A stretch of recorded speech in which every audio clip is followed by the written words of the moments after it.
Prynhawn da a chroeso cynnes iawn i'r Oedfa prynhawn yma ar y 12fed o Orffennaf.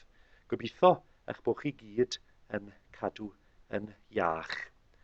Ar ddiwedd yr Oedfa heddi, mi fydd gyda fi rhywbeth i'w ddweud ynglyn â chyhoeddiad y Llywodraeth yn bod ni fel eglwysi yn gallu dechrau cynnal oedfawon unwaith eto o yfori ymlaen. Ond cyn hynny, gadewch i ni addoli Duw a gwryndo ar rai adnodau o Eseia 55.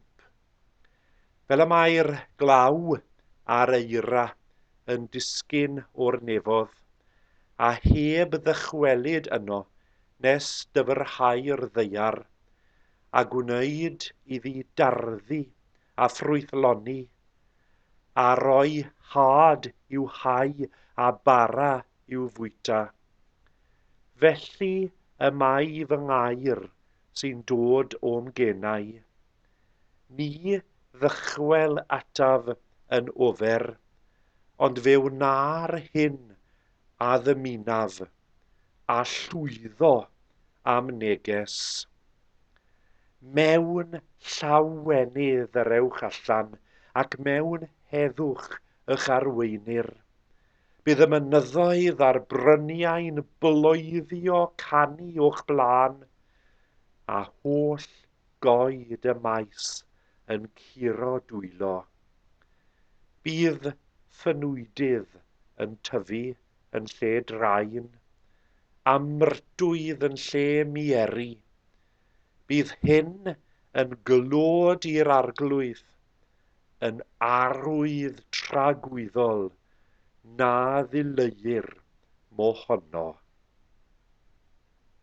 Ar Emyn nawr yw rhif 324 o ganeuon ffydd eiddo Vernon Lewis.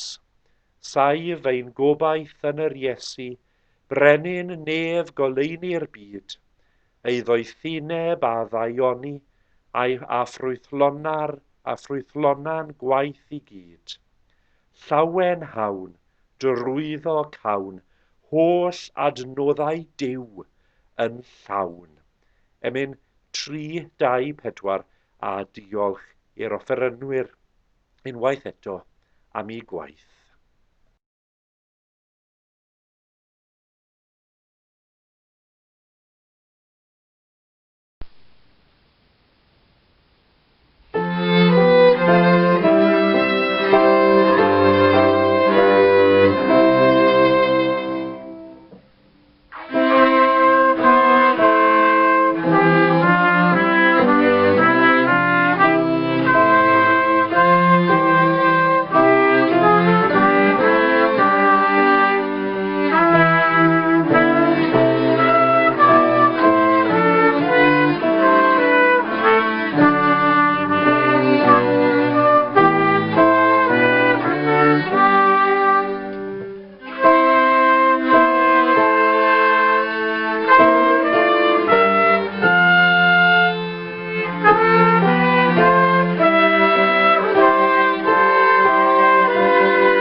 Stori'r ffermwr yn Hau. Roedd Iesu yn defnyddio llawer o straeon i rannu ei neges gyda'r nhw. Aeth ffermwr allan i hau had. Wrth iddo wasgaru'r had, dyma beth ohono yn syrthio ar y llwybr, a dyma'r adar yn dod a'i fwyta. Dyma beth o'r had yn syrthio ar dir creigiog, lle doedd ond haen denau o bridd. Tyfodd yn ddigon sydyn, ond yn yr haul poeth, dyma'r tyfiant yn gwywo. Doedd ganddo ddim gwreiddiau. Yna, dyma beth o'r had yn syrthio i ganol draen, ond tyfodd y draen a thagu'r planhigion.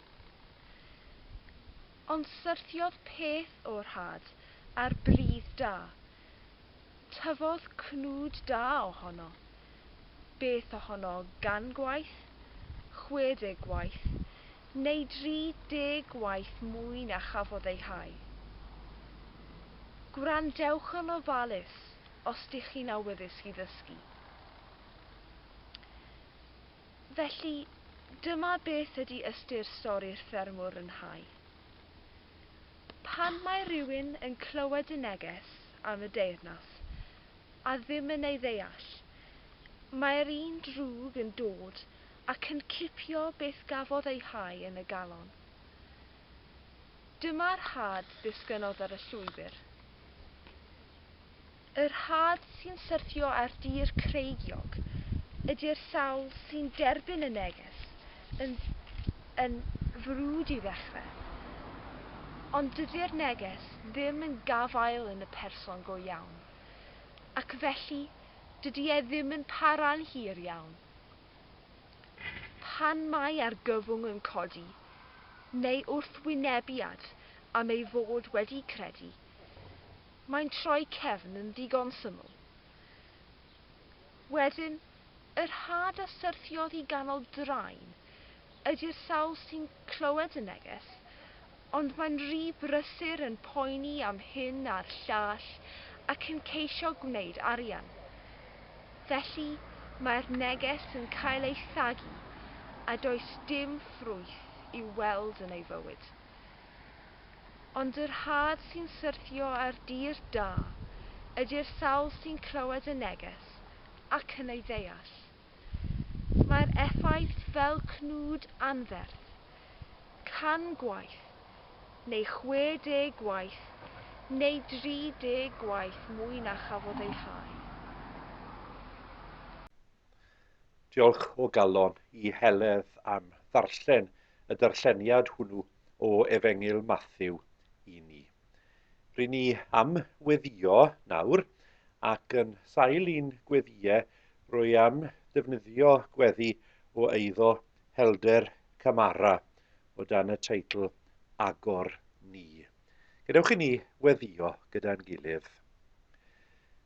Dduw cariadus, agor ein calonnau, fel y gallwn deimlo anadl dy ysbryd yn chwarae ynom.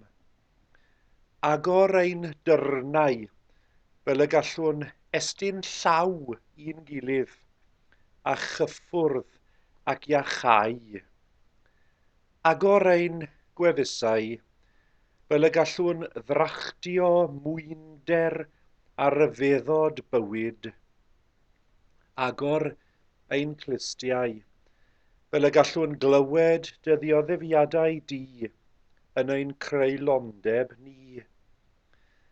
Agor ein llygaid, fel y gallwn weld Crist mewn cyfaill a dieithryn. Anadlad ysbryd i mewn i ni, a chyffwrdd ein bywyd, a bywyd Crist. Cynnal di ein byd ni os gweled di yn dda o Dduw. Ateb yn gweddiau preifat personol ni hefyd. A nynau nawr yn cyflwyno ger dy fron yr anghennus rai. Bydd gyda nynau wrth i ni geisio gwell byd i fyw ynddo. Cynnal ni felly, a mynd i ofyn y pethau yma yn enw Iesu ein harglwydd. Amen. A dyma wahoddiad nawr i ni gael cydweddio gweddi'r arglwydd gyda'n gilydd. Gweddiwn. Ein tad, hwn wyt yn y nefoedd, sancteiddier dy enw, deled y deyrnas, gwyneler dy ewyllus, megis yn y nef, felly ar y ddeiar hefyd. Dyro i ni heddiw ein bara beunyddiol, a maddau i ni ein dyledion, fel y maddeiwn ninnau i'n dyledwyr, ac nac arwain ni i brofedigaeth, eith'r gwared ni rag drwg. Canis eiddo ti o'r deyrnas, a'r nerth a'r gogoniant, yn oesoedd. Amen.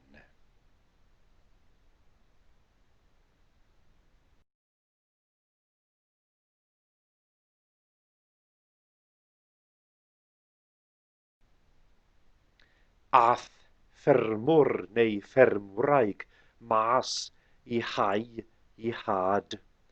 Ond un o'r cwestiynau amlwg sydd yn codi bob amser fyddwn ni'n darllen Dameg yr Heuwr yw beth yn union yw'r had. Mae'r tri efengylydd cyfolwg yn ceisio ateb y cwestiwn arbennig hwnnw. Rydyn ni'n darllen yn yr efengyl heddi, yn efengyl Mathew, pan fydd unrhyw un yn clywed y neges am y deyrnas, dyna beth yw'r had. Ond mae Marc yn ei efengyl yn dweud, mae ffermwr yn hau'r gair. A rydyn ni'n darllen yn efengyl Luc, gair Duw yw'r had. Mae rai yn cwmpo ar y llwybr, rai mewn pridd creigiog bas, rai ymhlith draen, a rai, wrth gwrs, rydyn ni'n gwybod y stori mor dda, ar bridd da. A mae ein testun heddi hefyd yn esbonio'r ystyr. Mae rai pobl yn clywed a dyn nhw ddim yn deall. Mae'r un drwg, y diafol neu Satan, yn mynd ar had i ffwrdd.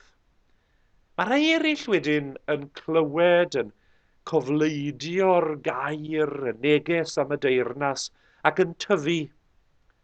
Ond unwaith y daw amserodd calet neu erledigaeth ar draws eu ffordd nhw, mae y planhigyn yn gwywo.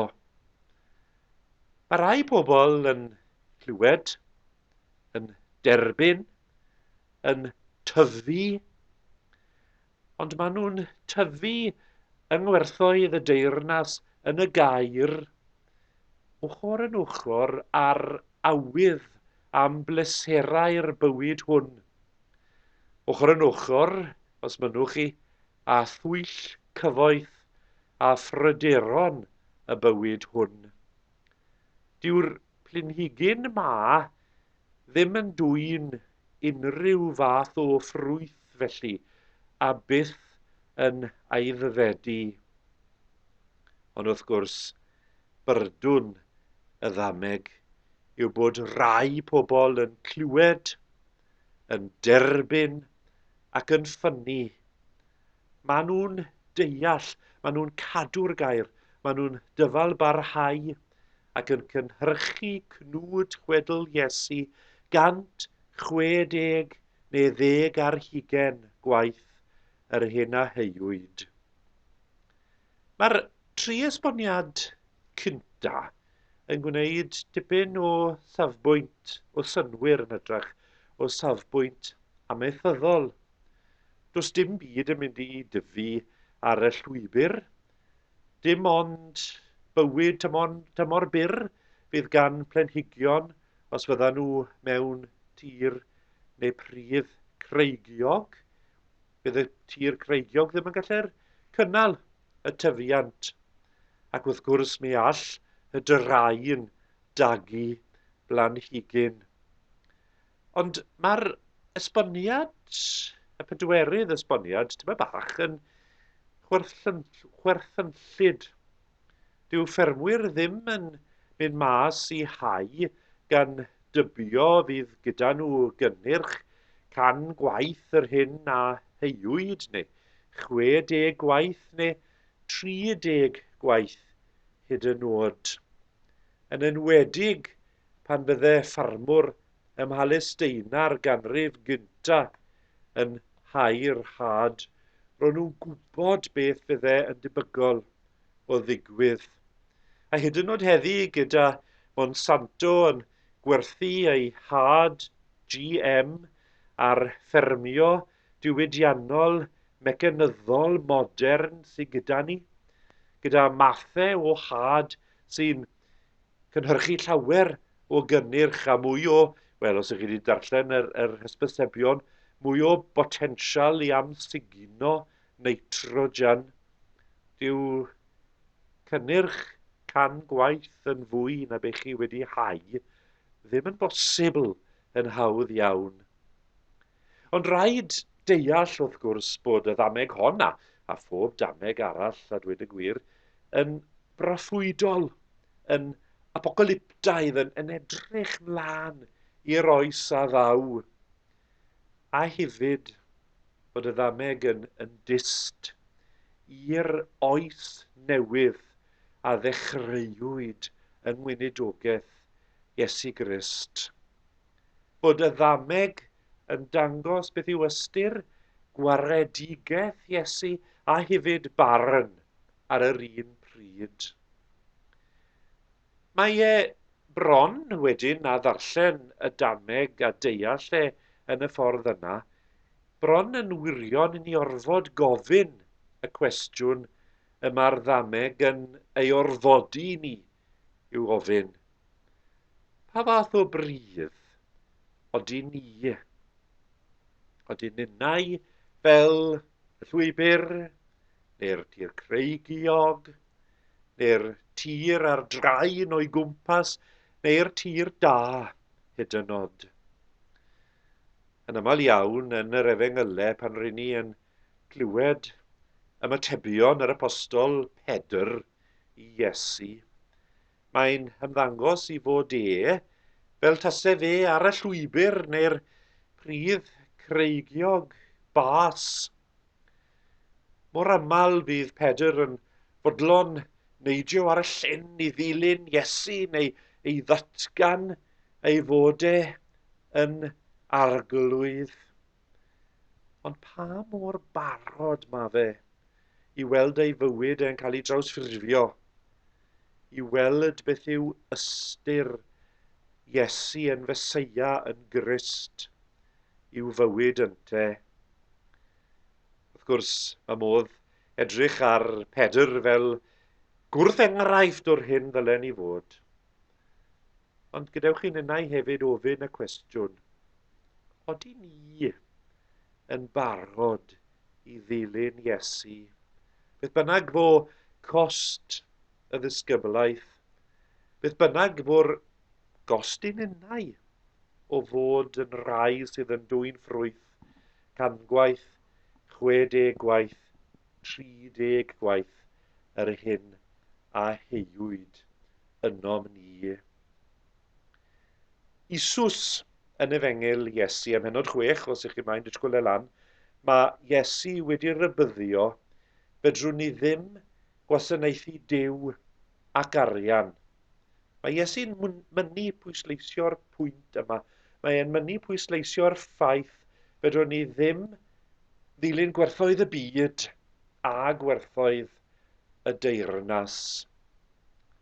Yma, yn Dameg yr Heuwr, mae Iesu'n ailadrodd y ffaith na all y gair Duw, ffynnu ymhlith y rai sy'n parhau i ofalu am bethau'r byd hwn a sydd yn ceisio cael i siapio gan y pethau arbennig hyn.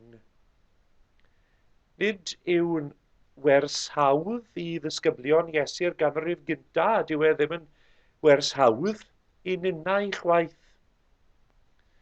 Ond y newyddion da yma yw yn bod ni'n gwybod bod y pridd da yn cynhyrchu 100 gwaith, 60 gwaith, 30 gwaith yr hyn a heuwyd. Gallwn ddiolch i'r disgyblion cynta yna am fod yn bridd da i'r Efengyl. Heb ond nhw, fydde na ddim eglwys. A gallwn ni ddiolch hefyd yma yng Nghymru i'r sawl sydd wedi parhau i fod yn bridd da, pa sialens bynnag a ddaw. Ond beth am yr heiriad yma o eiddio Iesu? Odyn ni'n credu'r honiad chwerthynllyd braidd y gall hadau ffynnu 100 gwaith, 60 gwaith neu 30 gwaith mewn pridd da? Wel, odyn, pan fyddwn ni'n dechrau gweld ffrwyth hyn, ffrwyth yr Efengyl, ffrwyth y deyrnas yn ein bywydau ni. Neu odyn ni jyst yn arswydo at y syniad. Odyn ni'n meddwl na diwe yn bosibl. Wel, wrth gloi, gadewch i ni ddyfyrio ar waith yr ysbryd yn ein bywydau ni, ar y gair a blanwyd ynom ni yn gweithio yn ein bywydau ni mewn gwirionedd drwy ein hysbryd. Odyn ni'n fodlon gweld y twf yna yn ein bywydau ni fel unigolion a fel theuluodd a fel eglwys, yn ein perthynas ni ag eraill, yn ein heglwysi ac yn ein byd ni.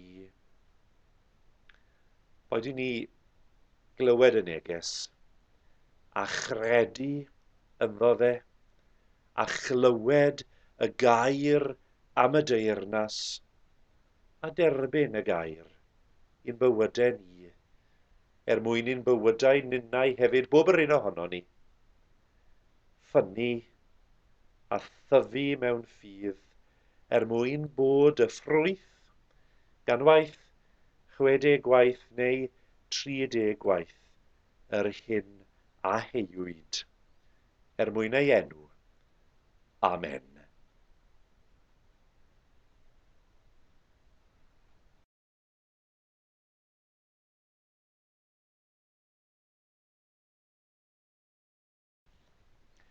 Fel yr addewes i ar ddechrau'r Oedfa, o'n i eisiau ymhelaethu ar newyddion Llywodraeth Cymru bod yna fodd bellach i Eglwysi Cymru i ddychwel o dipyn i beth i'w haddoldau mwyn cynnal odfaon.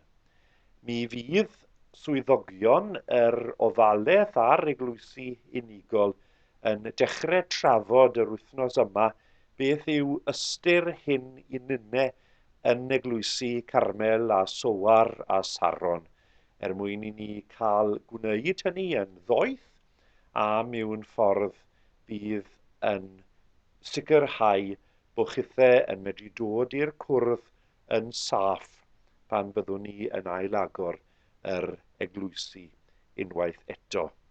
Felly, odyn rydyn ni yn gallu mynd nôl, ond bydd rhaid i ni nawr geisio gweithio mas beth yw'r ffordd gorau i ni wneud hynny, y ffordd saffa i wneud hynny.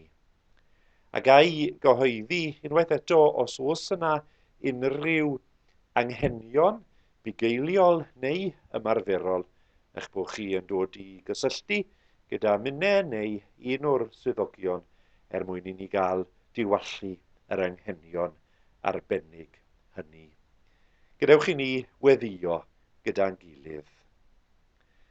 Disg ni arglwydd da, i'th wasanaethu fel yr heiddi, i roi heb gyfri'r gost, i frwydro heb ystyried y clwyfau, i weithio heb geisio gorffwys, i lafurio heb ddisgwyl unrhyw wobr, ond gwybod ein bod yn gwneud de wyllus di.